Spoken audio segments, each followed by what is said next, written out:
흔히 우리 결혼을 이야기할 때 결혼은 일륜지 대사다라는 그런 말이 있습니다. 사람이 살아가면서 하는 일들 중에 가장 큰 일, 그 중에 하나가 바로 이 결혼이라는 그런 뜻이죠. 결혼이라는 것이 한 남자와 한 여자가 만나서 하는 결합, 이것만을 의미하는 것이 아니라 한 집안과 한 집안이 만나는 그러한 일이기 때문에 너무나도 중요합니다. 그냥 한두 사람의 판단으로 이렇게 할 수 있는 문제가 아니라 한 집안과 집안이 이 결혼으로 인해서 맺어지게 되고 영향을 받게 되는 그런 너무나도 중요한 일이라는 것이죠. 일반적으로 인간이 살아가면서 가장 비용이 많이 들고 또 가장 많은 준비가 필요하고 또 어느 무엇보다도 가장 기도가 필요할 뿐만 아니라 가장 많은 사람들의 축복을 받는 그런 축제 중에 축제가 바로 결혼입니다. 요한복음 2장을 1절부터 처음 이렇게 들어가면은 갈릴리 가나에 있었던 한 혼인잔치를 소개하면서 요한복음 2장이 시작이 됩니다. 여러분 잘 아시는 대로 가나 혼인잔치는 예수님께서 물을 포도주로 만드신 공생의 최초의 표적을 보여주신 그 기적이 바로 이 가나 혼인잔치에 있었던 그 사건이죠. 그 당시에도 역시 이 혼인잔치는 아주 성대하게 치러졌습니다. 특별히 이 전통적인 유대인의 혼례 예식은요, 적게는 일주일에서 많게는 한 2주까지도 이렇게 걸쳐서 진행되는 마을 전체의 어떤 한 축제였습니다. 그런데 이렇게 일생일대의 가장 중요한 축제인 혼인잔치에 지금 포도주가 떨어졌다. 그래서 이 가나 그 혼인잔치의 포도주 사건이 시작이 되는 것이죠. 여러분, 그 잔치집에서 포도주가 떨어졌다는 것은 너무나도 큰 결례입니다. 자칫하면은 잔치 전체의 분위기를 망칠 수 있는 그런 치명적인 실수가 되는 것이죠. 그때 예수님의 어머니께서 예수님께 포도주가 없다는 사실을 알려주십니다. 그리고 예수님께서는 하인들에게 유대인의 정결 예식을 위해서 놓아둔 6개의 돌 항아리가 있는데 그 돌 항아리를 물로 채워라 이렇게 명령하십니다. 그리고 하인들에게 그것을 떠서 연회장에게 갖다 주어라 이렇게 하셨는데 그것을 맛본 사람들이 깜짝 놀라게 됩니다. 일반적으로 잔치에는 가장 좋은 포도주를 먼저 꺼내놓고 그리고 사람들이 어느 정도 취한 후에 조금 질이 떨어지는 그런 포도주를 이렇게 차등적으로 내어놓게 되어 있는데, 아니 어떻게 이렇게 최고의 맛과 최고의 향을 내는 포도주를 지금까지 두었느냐 이렇게 말하면서 난리가 났어요. 어떻게 이렇게 좋은 포도주가 있을 수 있느냐, 왜 이것을 지금까지 놔뒀느냐, 그 혼인잔치가 난리가 났습니다. 주님께서 물을 포도주로 바꾸는 그런 기적을 보여주신 것이죠. 그 말씀에 이어서 바로 더럽혀진 성전을 청결하게 하시는 예수님의 모습이 등장하고 있습니다. 이 두 가지의 사건, 물을 포도주로 만드신 사건과 그리고 성전을 청결하게 하신 이 사건, 이 두 가지 사건이 연이어서 소개되고 있는 데는 이유가 있습니다. 사실 가나 혼인잔치에서 이 물을 가지고 포도주로 만든 그 사건과 예수님께서 성전을 청결하게 하신 이 사건은 동일한 주제를 가지고 연결되어 있는 그러한 말씀입니다. 먼저 오늘 그 본문을 보시면 6월절이 되어서 예수님께서 예루살렘 성전을 향해서 올라가셨습니다. 6월절 제사를 드리기 위해서 성인 남자들은 1년에 3번 성전에 올라가야 되는데 그 중에 6월절 아주 중요한 그런 제사죠. 근데 주님께서 성전에 들어가셨을 때에 그것은 참으로 기가 막힌 그런 풍경이 벌어지고 있었습니다. 성전 안에서 소와 양과 비둘기를 파는 사람들이 있었고 그리고 돈을 바꾸는 사람들이 있었고 이 사람들로 인해서 성전이 더럽혀지고 있었습니다. 여러분 사실 이 동물을 사고 파는 그런 것과 이 돈을 환전해 주는 것은 불법이 아니었어요. 잘못된 게 아니었어요. 사실은 어느 정도 용인이 되었던 그러한 관습이었습니다. 여러분 원래 이 성전이라고 하는 것은 하나님과 그의 백성들이 잔치하고 교제하는 곳입니다. 우리의 신랑 되신 예수 그리스도와 그의 신부된 우리 그리스도의 백성들이, 하나님의 백성들이 하나로 연합돼서 이곳에서 깊은 교제가 일어나고 회복이 일어나고 지상에서 벌어지는 최고의 잔치가 바로 성전에서 드려지는 예배가 되어야 된다는 것이죠. 성전의 가장 중요한 기능이 그거예요. 하나님 앞에 제사로 나아가게 되고 예배로 하나님께 영광을 돌리게 되고 성전의 가장 중요한 기능이 그것이죠. 여러분, 이 가나의 혼인잔치는 바로 이 성전에서 드려지는 제사라고 하는 이 잔치를 상징하고 있습니다. 잔치를 통해서 신랑과 신부가 하나가 되고 하객들과 교제하고 잔치가 축복의 장이 되는 것처럼 제사라고 하는 잔치를 통해서 하나님과 그의 백성들이 교제하는 거예요. 죄로 인해서 하나님과 끊어졌던 단절되었던 그 관계를 다시 회복하고 제사 의식을 통해서 피 뿌리는 그 의식을 통해서 그 죄를 피로 덮음으로 인해서 다시 하나님과 교제를 회복하는 것, 그것이 바로 성전 제사의 의미입니다. 내가 가지고 있었던 그 죄의 문제들을 다 해결하고 이 죄를 가지고 하나님 앞에 나갈 수가 없는데 이 죄의 문제들을 다 해결하고 다시 죄 때문에 끊어졌던 그 관계가 다시 회복되고 하나님의 백성이 다시 하나님께로 나와서 거룩한 백성으로 세워지는 것, 하나님께서 너무나도 기뻐하시는 것이죠. 제사로 나와서 그 제물의 피를 통해서 백성들이 회복되어지는 것, 하나님 너무너무 기뻐하시는 거예요. 그리고 하나님의 백성들도 그것에 인해서 감사하면서 감격해서 벌어지는 잔치, 하나님이 하나님 앞에 나오는 이 제물을 드리며 회복되기를 소원하는 마음으로 나오는 하나님의 백성들을 받으시며 그것으로 인해서 기뻐하시고 백성들도 회복되어지는 것으로 인해서 감사하고 감격해서 드려지는 잔치, 지상 최고의 잔치가 바로 이 제사가 되어야 된다는 것이죠. 하나님이 원하시는 제사가 바로 그런 거예요. 여러분, 이 레위기 율법에 의하면 이러한 진정한 피의 제사를 드리기 위해서는 흠이 없고 정결한 일련된 송아지나 아니면 양이나 비둘기나 이런 것들을 제물로 드려야만 했습니다. 그런데 여러분, 이스라엘 전국 각지에서 흩어져 있는 살고 있는 이 이스라엘 백성들이 이 성전을 향해서 이렇게 오게 되는데 적게는 며칠씩, 많게는 몇 주씩 걸려서 이 성전을 향해서 나오는 이 사람들에게 이 제물을 직접 가지고 온다는 것은 결코 쉬운 일이 아니었습니다. 혹시 양과 비둘기와 소와 이런 것들을 직접 끌고 온다고 할지라도 처음 출발할 때는 흠이 없고 아주 건강한 것이었어요. 그런데 장기간의 여행을 통해서 성전에 도착해 봤더니 병이 들어있고 다리가 부러져 있고 어떤 것들은 도착하기 전에 죽어버리고 이런 일들이 다반사였다는 거예요.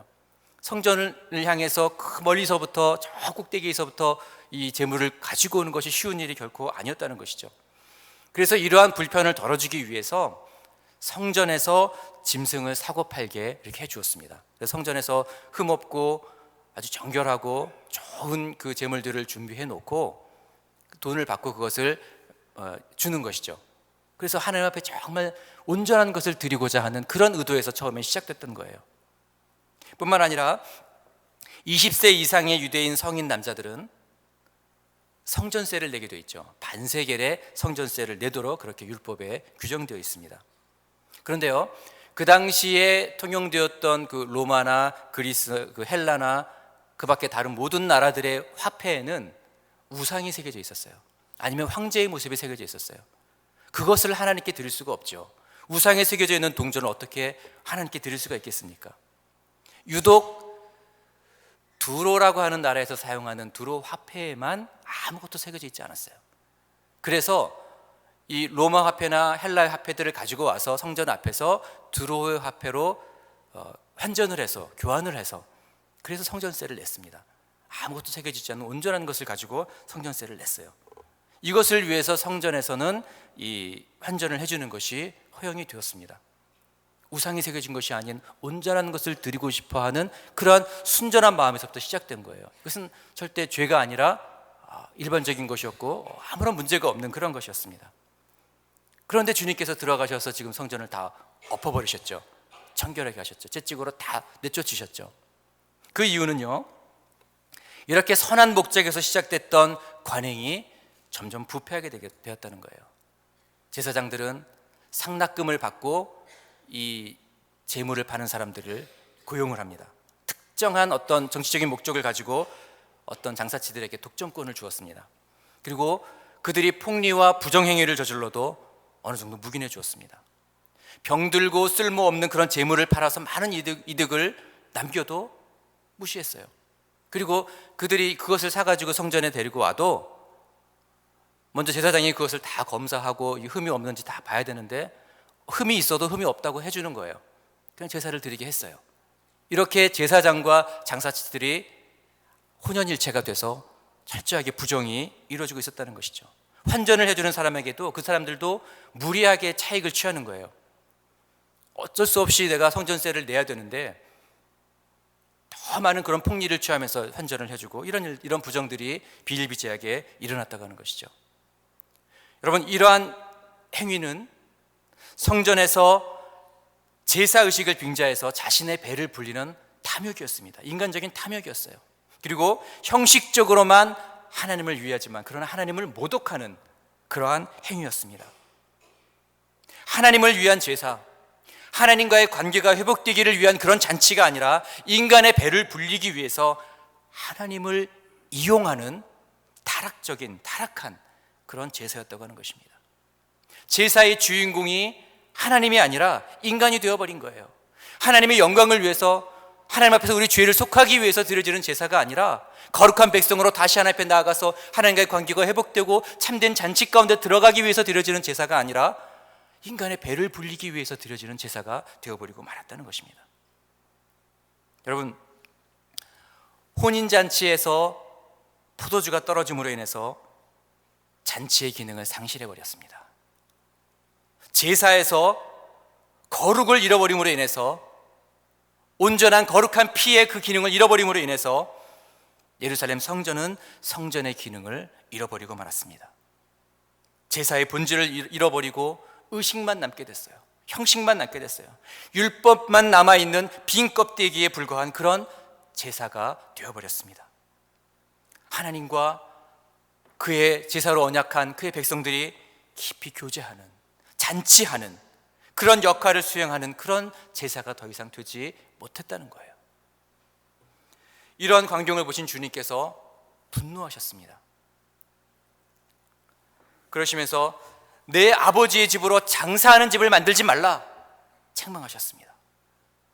요한복음 말고 공관복음에서는 강도의 소굴로 만들지 말라고 그렇게 책망하셨어요. 그리고 이들 성전에서 다 쫓아내 버리셨습니다.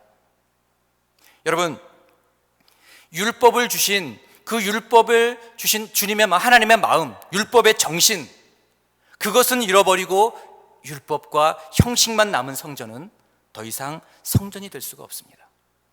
죄로 깨어진 하나님과의 관계가 회복되어져서 참된 잔치가 벌어지는 것, 그 외에 그 어떤 것도 성전의 목적이 될 수가 없다고 하는 것이죠. 가나의 혼인잔치의 그 입구에는 정결 의식을 하는 6개의 돌 항아리가 있었습니다. 율법에 외출 후에는 반드시 손을 씻어야 되는 그런 정결하게 하는 그런 예식이 있었죠. 그래서 이 물은 유대인들에게 굉장히 중요했습니다. 갔다 와서 그거 씻지 않으면 부정한 사람이 되는 거예요. 율법의 상징이었습니다. 자신이 얼마나 율법을 철저하게 지키는가, 이것을 과시하기 위해서 돌 항아리를 6개나 갖다 놨어요. 그러나 유대인의 정결의식을 빛나게 해주는 이 6개의 돌 항아리에 아무리 물이 가득가득 채워져 있다 할지라도 그것으로 혼인잔치가 온전하게 될 수 없었던 것처럼, 포도주가 다 떨어진 상태에서 물이 가득 차 있어도 혼인잔치가 온전하게 될 수 없었던 것처럼, 율법적이고 형식적이고 본질을 잃어버린 그런 성전제사는 하나님 나라의 잔치를 온전하게 만들 수가 없다는 것입니다.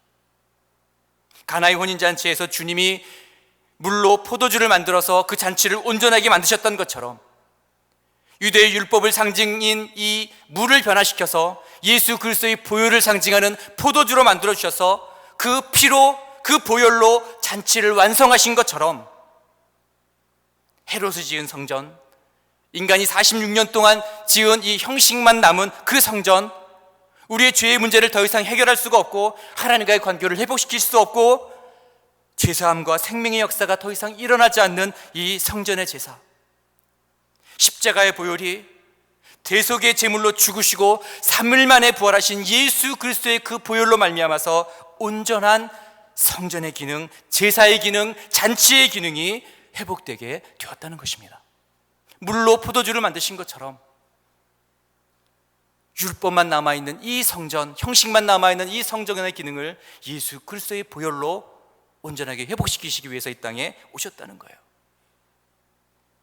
사랑하는 성도 여러분, 성전은 형식이 아닙니다. 예배는 형식이 아니에요. 때가 되면 성전에 모이고 순서에 의해서 제물을 잡고 습관적으로 피를 뿌리는 것, 마음으로 드려지지 않고 형식적으로 드려지고 예식으로만 드려지는 제사는 더 이상 제사가 아니고 예배가 아니고 잔치가 아니라는 것입니다. 여러분, 오늘 본문에 보시면 성전 안에는 두 부류의 사람이 있습니다. 첫 번째는 예수님처럼 하나님을 온전하게 예배하기 위해서, 진정한 유월절 제사를 드리기 위해서 내 자신을 온전히 드리고 진정한 피의 제사, 희생의 제사, 회복과 생명의 제사를 드리기 위해서 나오는 사람들이 있었습니다. 그들의 마음속에는 잔치를 온전하게 하시는 우리의 참 포도주가 되시는 예수 그리스도가 그 마음 중심 속에 있었습니다. 그들은 표적 때문에 예배를 드린 사람이 아니었어요. 내가 받을 은혜 때문에 예배를 드린 사람이 아니었어요. 주님 때문에, 그들의 몸과 마음에 보혈을 뿌려주시는 예수 그리스도 때문에, 그 보혈을 의지해서 나오는 그러한 사람들이었습니다. 그들은 하나님이 찾으시는 사람이요 신령과 진정으로 예배하는 참된 예배자였어요. 우리의 몸을 하나님이 기뻐하시는 거룩한 산 제사로 드리는 영적 예배자였습니다. 제사를 통해서 내가 뭐 좀 얻을 거 없나? 내가 좀 마음에 흡족하고 위로를 받고 뭔가 좀 내가 이득을 취할 만한 그런 것들이 있나? 그것을 보고 나온 것이 아니라는 거예요. 주님만 위해서, 주님을 위해서, 영광 돌리기 위해서, 하나님과 나와의 끊어진 그 관계, 죄로 인해서 더러워진 내 마음을 다시 깨끗하게 씻고 거룩한 하나님의 백성으로 다시 주 앞에 나가기 위해서, 온전한 거룩한 모습으로 하나님 앞에 영광을 돌리기 위해서 나가는, 참된 유월절 제사를 드리기 위해서 나가는 사람들이 있었다는 거예요. 예수님처럼. 또 다른 부류의 사람은 성전에서 장사하고 또 환전하는 그런 사람들처럼 몸은 성전에 있었어요. 그러나 마음은 성전 밖에 있는 사람, 예배를 바르시는 하나님보다 내가 받을 복에 더 관심이 있는 사람, 내가 취할 유익에만 관심이 있는 사람, 표적을 구하는 사람, 기적이 있고 병고침이 일어나고 뭔가 놀라운 일도 눈에 보이는 것들이 일어나고 물질적인 축복을 받고 어떤 그런 특별한 현상들이 일어나는 것, 그것을 찾아다니는 사람, 내 삶에 기적이 일어나고 자자손손 물질적인 축복을 받고 내가 가진 문제들이 해결되고 다른 사람보다 내가 더 행복하게 살기 위해서 그것에만 관심이 있어서 나오는 사람, 그런 사람들도 있다는 거예요. 성전에는. 주님께서 오늘 이 성전을 헐어버리라고 말씀하십니다. 마음은 없고 형식으로만 가득 차 있는 그 성전을 헐어버리라고 말씀하십니다. 하나님께서는 오늘 예배자를 찾고 계세요. 신령과 진정으로 드리는 예배자, 마음을 다해서 드리는 예배자, 거룩한 산제사로 드리는 영적 예배자, 그 예배자를 찾고 계신다는 거예요. 여러분, 그 순간에 예수님이 유월절 올라가셨던, 성전에 올라가셨던 그 순간에 얼마나 많은 사람들이 성전에서 제사를 드렸겠어요. 전국에 흩어져 있는 모든 유대인 성인 남자들이 다 예루살렘 성전에 올라와서 제사를 드리는데 얼마나 많은 사람들이 왔겠어요. 출애굽할 당시에 장정들이 60만이었는데 지금은 얼마나 많은 사람들이 있었겠어요. 그 사람들이 다 성전에 올라와서 제사를 드리는데, 근데 하나님께서 그 가운데서 신령과 진정으로 예배하는 예배자를 찾으신대요. 그렇게 많은 사람들이 성전에 있는데 하나님께서 예배자를 찾으신대요. 여러분, 성전이 있다고 다 제사를 드린 자가 아니라는 거예요. 예배 시간에 나와 앉아 있다고 해서 모두가 다 예배자가 아니라는 거예요. 하나님께서는 오늘도 그 참된 예배자를 찾고 계십니다. 하나님이 찾으시는 그 예배자가 되시기를 주님의 이름으로 축원합니다. 여러분, 그리스도인들은 응답 때문에 믿는 것이 아니라, 내가 받을 축복 때문에 믿는 것이 아니라 진심으로 믿고 나갔더니 응답이 오는 거예요. 그 응답은 은혜로 주어지는 거예요. 그게 목적이 되어서는 안 된다는 거예요. 우리의 예배의 목적이 내 귀를 만족시키고 내게 축복이 되는 그 말씀만 들으려고 하고, 그게 예배의 목적이 아니라는 거예요. 지난주에 이번 주 화요일에 우리 IT1 우리 집사님 장로님들과 같이 모여서 저녁을 먹으면서 잠깐 회의를 했는데, 그때 그런 이야기가 잠깐 나왔어요. 많은 사람들이 요즘 인터넷이 발달되어 있기 때문에 클릭만 하면 수많은 설교들이 쏟아져 나온다는 거예요. 그런데 여러분, 그러한 사람들 위험한 게 뭔지 아세요? 한두 마디 들어보고 한 5분 10분 들어보고 은혜가 안 되면 다시 또 돌려요. 뭔가 먹이를 찾아서 헤매는 그런 짐승들처럼 내 마음에 좋아하는, 내 귀에 좋아하는 말씀을 찾아다니는 거예요. 하나님이 내게 주시는 말씀이 아니라 내가 찾는 말씀을 찾는 거예요. 그게 예배가 아니라는 것이죠. 그 말씀을, 내가 듣기를 원하는 말씀, 시원하게 오늘 예배 드렸더니 마음이 시원하다, 그런 예배를 찾기 위해서 나오는 것이 아니라는 거죠. 저는 가끔 그런 생각을 합니다. 요즘 한국에서 막 유행하고 있는 그런 프로그램 중에 슈퍼스타 K나 우리 푸니타가 나갔던 위대한 탄생인가요? 그런 프로그램들이 많이 유행을 하고 있죠. 미국에서도 아메리칸 갓 탤런트, 사람들이 나와서 막 열심히 자기 기능을 뽐내고 막 노래를 부르고 나면 심사위원들이 쭉 앉아서 동그라미 X 이런 걸 누릅니다. 제 점수는요, 이렇게 합니다. 저는 가끔 우리가 예배 드리는 모습이 이게 아닌가. 예배에 이렇게 팔짱 끼고 앉아서 설교를 다 듣고 나서 제 점수는요, 점수를 누르는 거예요. 오늘 내 귀에 요 정도 만족했으니까 70점, 80점, 이렇게 점수를 매기고 있는 것은 아닌가. 예배를 심판하고 판단하고 예배를 관중석에 앉아서 구경하는 구경꾼으로 혹시 있지는 않은가. 그 점수를 매기시는 분은 하나님이시죠. 우리가 예배 끝나고 나면 오늘 예배 어땠어? 이렇게 물어보는 것이 아니라 오늘 예배 어떻게 드렸어? 이렇게 물어봐야죠. 예배의 중심은 하나님이라는 거예요. 그렇게 신령과 진정으로 예배하는 그런 사람들을 하나님께서 찾으신다고 말씀하고 있습니다. 형식만 가득 차 있고 동물들을 사고 팔고 환전해줬던 그 사람들처럼 내 욕심, 내 것만 채우려고 하고 그러한 성전을 헐어버리라고 말씀하십니다. 그리고 다시 예수님께서 새로 세워주시는 진정한 제사에, 진정한 잔치, 진정한 은혜가 부어지는 생명의 제사, 그러한 예배, 그러한 성전으로 주 앞에 나가게 되시기를 간절히 바랍니다. 사랑하는 성도 여러분, 우리 안에 참된 성전의 제사와 기능이 회복되어지기를 소원합니다. 율법과 형식이 아닌, 습관적인 예식이 아닌, 우리의 모든 죄를 위해서 화목제로 오신 그 주님의 보혈로 나를 덮어서 정결하게 하고 죄 때문에 깨어졌던 하나님과의 관계를 다시 회복하고 다시 하나님과 깊은 교제 가운데 들어가는 그런 참된 잔치의 예배가 있게 되시기를 주님의 이름으로 축원합니다. 여러분, 오늘 조금 전에 우리가 30분 넘게 찬양을 드렸습니다. 여러분, 어떠한 마음으로 찬양을 들으셨습니까? 그 찬양을 들으실 때 여러분 어떠한 자세로, 어떠한 마음으로, 어떠한 태도로 찬양을 들으셨습니까? 여러분, 만약 지금 이곳에, 이 앞에 주님이 서 계신다면, 여러분이 찬양할 그 순간에 지금 이 자리에 주님이 서 계신다면, 여러분 그때 주님을 향해서 드리는 찬양이 달라지지 않겠습니까?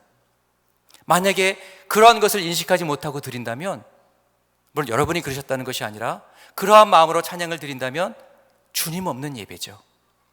주일날 우리가 예배를 드릴 때에도 오늘 이곳에, 이 성전에 하나님께서 임재해 주셨고 좌정해 주셨고 불꽃 같은 눈으로 우리의 예배를 받으시고 신령과 진정으로 예배하는 자가 없는지 찾으시는 그 주님이 이 자리에 계신다면, 그것을 우리가 인식하고 있다면, 그것을 알고 있다면 우리 예배가 달라지겠죠. 그냥 귀로 들러서 흘려지는 예배가 아니라, 그냥 입으로 벌려서 드려지는 노래가 아니라 내 마음 깊은 곳에서 주님, 내가 여기 있어요. 하나님, 나를 좀 봐주세요. 내가 이렇게 열심히 찬양해요. 내가 이렇게 마음을 다해서 주님을 찬양해요. 내 마음이 이렇게 기뻐요. 주님을 바라보면서 주님, 나 여기 있어요. 나 좀 봐주세요. 그렇게 예배하고 찬양하지 않겠습니까? 여러분, 그런 예배가 되시기를 주님의 이름으로 축원합니다. 향유 옥합을 깨뜨려서 주님의 발을 닦아드렸던 여인처럼, 가지고 있던 전부인 그 2렙돈을 아낌없이 드렸던 그 여인처럼 온전히 하나님께만 영광을 돌리고, 하나님만이 이 예배의 주인이 되어주시고, 하나님이 흠양하시고 하나님이 기뻐 받으시는 그 예배, 우리의 온 인격과 온 마음과 뜻과 정성을 다해서 드려지는 그런 예배, 그러한 예배자로 하나님 앞에 서게 되시는 저와 여러분들이 되시기를 간절히 바랍니다.